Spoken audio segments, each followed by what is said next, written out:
Item B is a request to approve bus bids. Scott, you want to?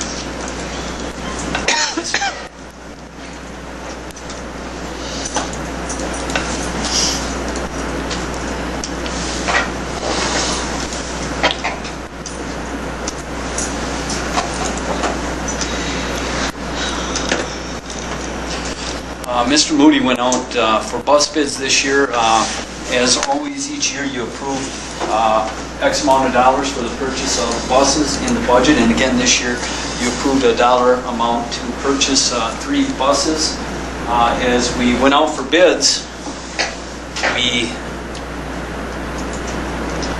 bid with Nelson's Bus Service, Mid-States Bus Service, and then Wisconsin Bus Sales. And out of the 3 that were contacted for bidding, only 1 chose to bid on the buses. The reasons Nelson was not able to bid, they just could not guarantee that the buses would be here in the time frame that we wanted them, which is on or about May 1st, so that we can get them on the road in this current budget year. And Wisconsin Bus Sales had the same concern with that. So right now we are recommending that we accept a bid from Mid-State for 2 conventional buses at $87,150 with a warranty for an additional $4,935 for a total cost of $92,085, and then a 33-passenger lift bus with a cost of $93,064, and again a warranty of $4,050 for a total cost of $97,114. And if we take a look then at the total cost for those 3 buses with cameras and the warranties, then would be $287,967. Now, we're ahead of just kind of tying in with the budget a little bit here. We, over the course of the last 3 years, because we've had money at the end of the year, we've purchased 3 to 4 buses ahead. So basically next year, and we've been planning for this at some point in time, that we would have some money issues. So you have an option to say, you know what, we don't need the buses, we're not recommending that this year. We want to stay ahead because we know at $50 a student, we're going to be about $160,000 short or thereabouts. So next year, if that would ring true, then to do a short-term, remember this is a one-time savings. It's not something that you can't quit buying buses. So we're going to have to get back on that rotation the following year. So you could next year foreseeably say, you know what, we're not going to purchase 3 buses, we're only going to purchase 1 bus or 0 buses or whatever it is, and that deficit you saw, you could clear up and still have a little bit extra. You also could this year, and this is kind of a little bit of curveball from what we talked about earlier, is maybe this year is say, you know what, let's just approve 2 buses and let's wait until the February board meeting, and let's see where money shakes out, because maybe we want to take that money and invest it in other programs. That is certainly a possibility if you wanted to do that. Or you could approve I guess where you can just approve the purchase of the 3 buses. I mean, what you're doing is giving yourself a little flexibility at this time of the year, and I would think that based on our past experience, if we call a Mid-States and say, you know what, we'll take 2 buses, the one 33-passenger lift bus and one 66-passenger, but keep in mind at some point in time we may be asking in the near future for an additional bus. That might give you a little bit of flexibility on the issue that we just talked about. But keep in mind when we talk about issues in priorities, there's a whole list of priorities, and again there's one big priority coming up. You won't be able to do everything, so at some point in time you're going to have to choose. And unfortunately, that's going to be the choice between student achievement things and potentially other projects that are just as needy, even though our primary mission is student achievement. So maybe you want a little flexibility and just approve 2 buses and wait on that 3rd one. Do you have any problems with that, Mr. Moody? No. Worst case scenario, then next year we would only put in we would not purchase any buses, and you still would have enough between those 2 purchases to solve that $160,000 hole that you saw if we only got $50 per student or deficit. Mr. Berger, you said We've been keeping on schedule really well on Yes. getting the buses, so we're actually a couple buses ahead. 3 ahead. Three to 4 ahead. Okay. Jeff and I go back and forth on that. So. 3 or 4.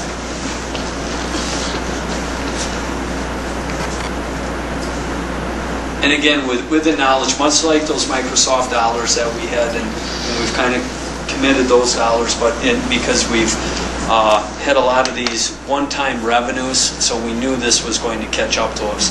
You know, fortunately, we've been talking about this catch-up for, 5-6 years now, and now finally it's starting to really catch up with us. So we're running out of tools. So from the budget perspective, the things to think about, we've got the potential deficit, 160,000 deficit. In the 13-14 budget, correct. In the 13-14 to think about. And then with respect to the math changes that we were just talking about, the staffing, if that were to happen, would come out of 13-14 budget. But the renovation money may, if we were to go forward with that, may need to come out of the current. I'm not recommending that staffing budget money come from anywhere yet, because that's, you know, you're going to have some proposals tonight on building security, which is on the agenda here. You won't have a proposal, but if you look at you know, what do we have, about $90,000 in staffing costs there, and there's some security issues that we need to think about. That's $160,000. So if you add another $100,000, those things don't go away. Mm-hmm. Those are reoccurring costs. So now the next year you've added to a deficit for the following year another $100,000. And we don't have the luxury of passing our budgets on. We have to balance our budgets. So at some point in time, you might be able to get away with it one year, but I certainly wouldn't recommend that we add any new dollars to the budget last year that are reoccurring costs until we've had a very, very good discussion about what we're not going to do. The one-time cost, yeah, I think we have a little wiggle room this year and next year. And that wiggle room would be not purchasing 3 buses, only 2, and next year might be not purchasing any buses. Those are one-time costs, the savings that you have. If you wanted to roll the dice and kind of gamble on things going down the road, you could say, yeah, we're going to have those staffing costs and we'll deal with that the following year. And certainly that's the way budgets have been dealt with. You know, the little Dutch boy sticking his finger in the, as Mr. Fassbender would so wisely explain to me, that's how we've lived. It's very hard to have any stability in budgets the way things are going right now. So maybe it is you just live year to year. But those, I think, are discussions we'll probably have. I think right now I'm just trying to give you as much flexibility you can, and this is an area where you could take advantage of right now.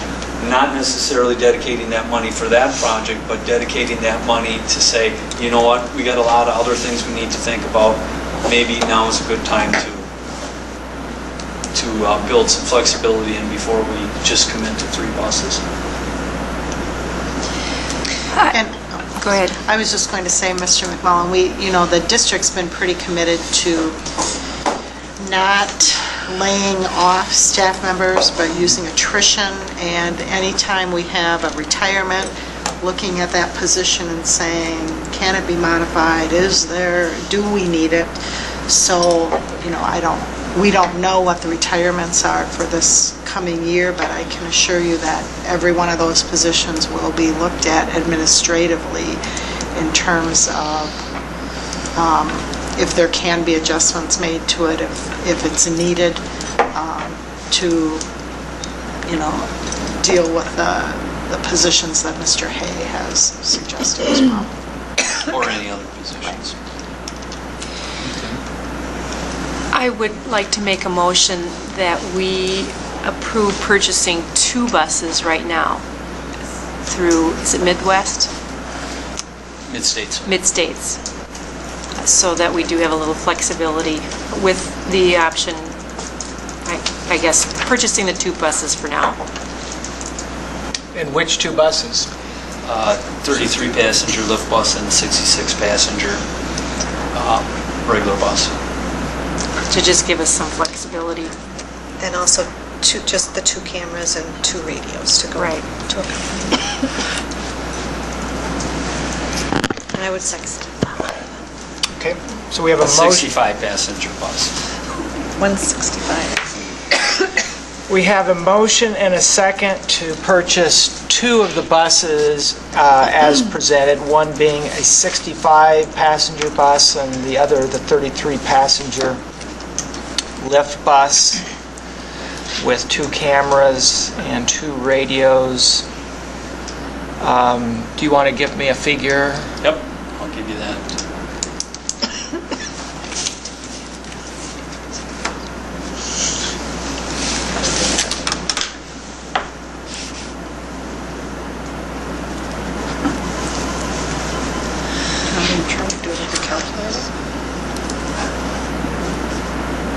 He's almost there. Double check.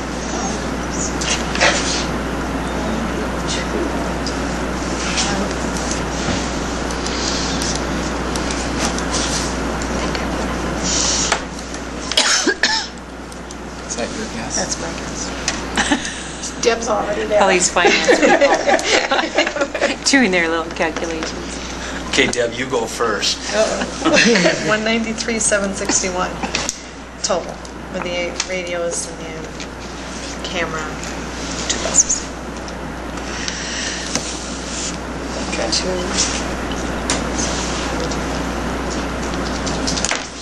Okay. Does that sound right? Yep. For approximately 193. Okay. There you go. 761. There you go. So the 2 buses previously described for approximately $193,761. Any other questions or comments concerning that motion? Just out of curiosity, does buying 2 buses take 2 buses out of service? Yes. What happens to the 2 buses? Those will try to, typically we've been able to trade them in. I don't know that we have that option this year. It sounded like they were... Actually, we found that recently we've been able to get more money salvaging them than trading them. Really? And we may try to put them on Craigslist or wherever. There's a lot of options there, but they're... What's the typical age of those buses who retire? Because we use those. Like, we usually get rid of them right around 12 years. Do you know how many miles are on them? We usually shoot for right around 130,000. Do you need a Into a bus? camper? A camper. A camper. Well, and 2, we'll always look at too the overall condition of the bus, how much money we've already put into them, where the maintenance costs may be going with them if they're longer term and things such as that. So, Brian, you had the second? Or no? No, I Deb did. I just appreciate your flexibility on this, Mr. Gorder, because we don't want to get behind on the bus schedule because it's hard to catch up. Buses aren't cheap. But at the same time, if there is a little flexibility that can help us with the budget for this year and next year, I think we need to take advantage of that. So thank you for throwing that out there, and we have to do some refiguring, but it's working out. Well, we'll see where we need to get all the figures in to make some decisions for the end of the year and find out where we're going next year. And that's, to do anything more than that's kind of premature, but that's the difficulty of the system that we're working under. You know, if we underspend, you know, that affects our state aid the following year. And if we overspend, which is certainly a possibility to go into fund balance, because we have put additional dollars in fund balance over the years, but that affects cash flow to a certain degree. So there are no really good options other than to wait as long as you can to get as much information you can to make the best decisions as possible. Anything else? All those in favor signify by saying aye. Aye. Opposed, say nay. Motion carries, so the purchase of the 2 buses as set forth is approved. Thank you. Thank you.